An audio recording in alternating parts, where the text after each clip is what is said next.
ओम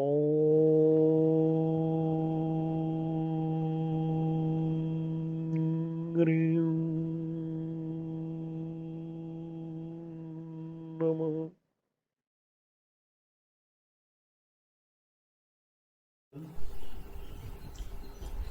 इस बार हम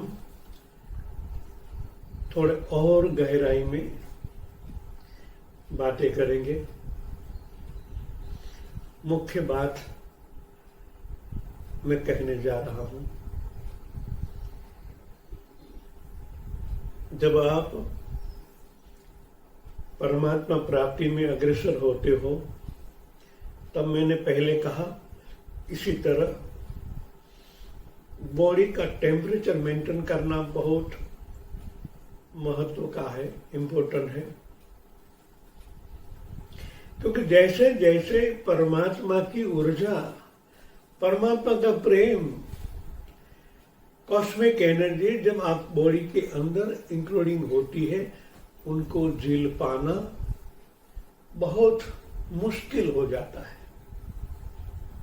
इसलिए एक महत्व की बात मैं बता रहा हूं, घी का प्रयोग।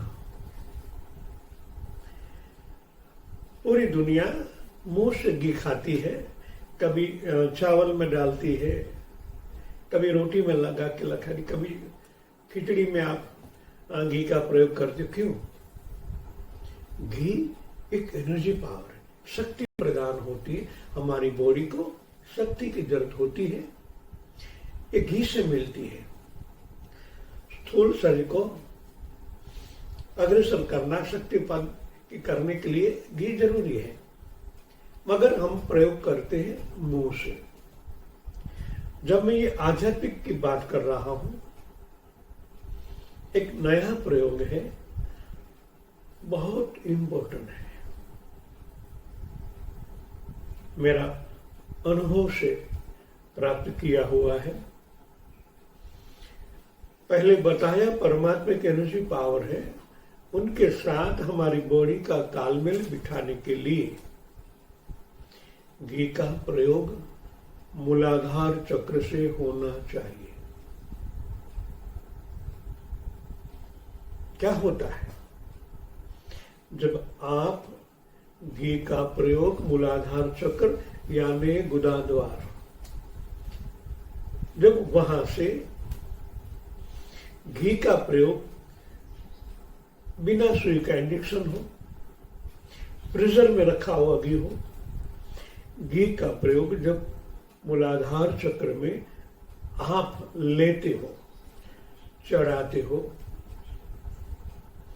तब क्या होता है? हमारी बॉडी में ज्यादातर टेम्परेचर बड़े आंत में होता है। बड़े आंत में जैसे घी प्रवेश करता है, एक प्रोसेस होता है। मैक्सिमम गर्मी हमारे बड़े आंत में है। जैसे घी बड़े आंत में जाता है तो उनका बाष्पीभवन हो जाता है।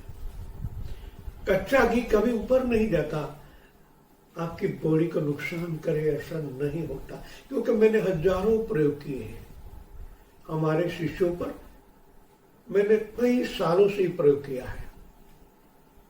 घी बड़े आंत में जाने के बाद बाष्पीभवन हो जाता है। जैसे बड़े आंत से जब हमारी नाभि में मणिपुर चक्र में घी का प्रवेश होता है, वहां उनका एक प्रोसेस होता है। बड़े आंत, ये नाभि में से जब नाभि में घी आता है, 72,000 नाड़ियां इस नाभि के साथ जुड़ी है।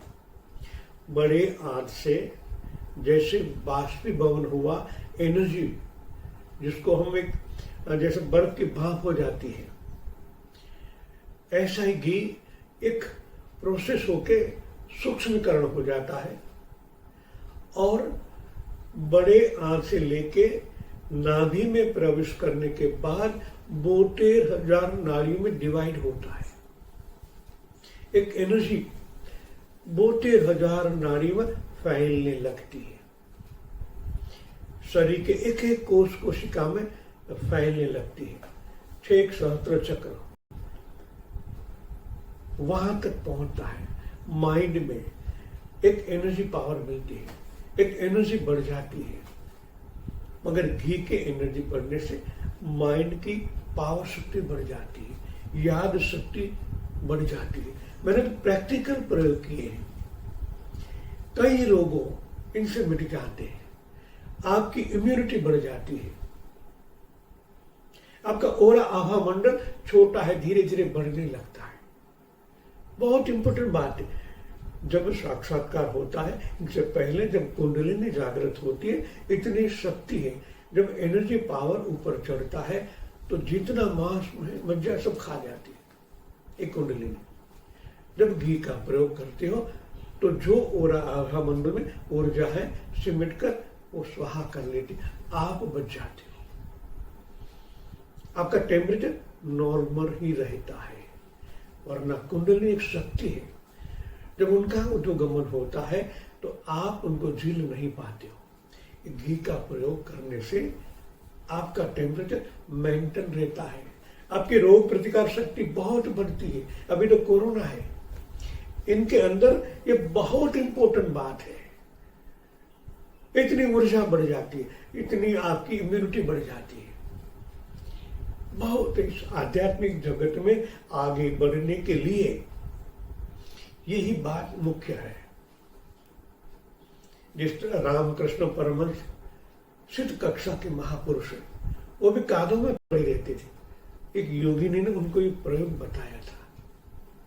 संत ज्ञानेश्वर महाराज के महासंत मुक्ताबाई, उनके पेट में रोटी लगा गिर जाओ, इतनी गर्म हो जाती थी। तो यह महत्व की बात है, ये आपको बचाती है घी का प्रयोग करने से। और उनके साथ सतावर और हरण।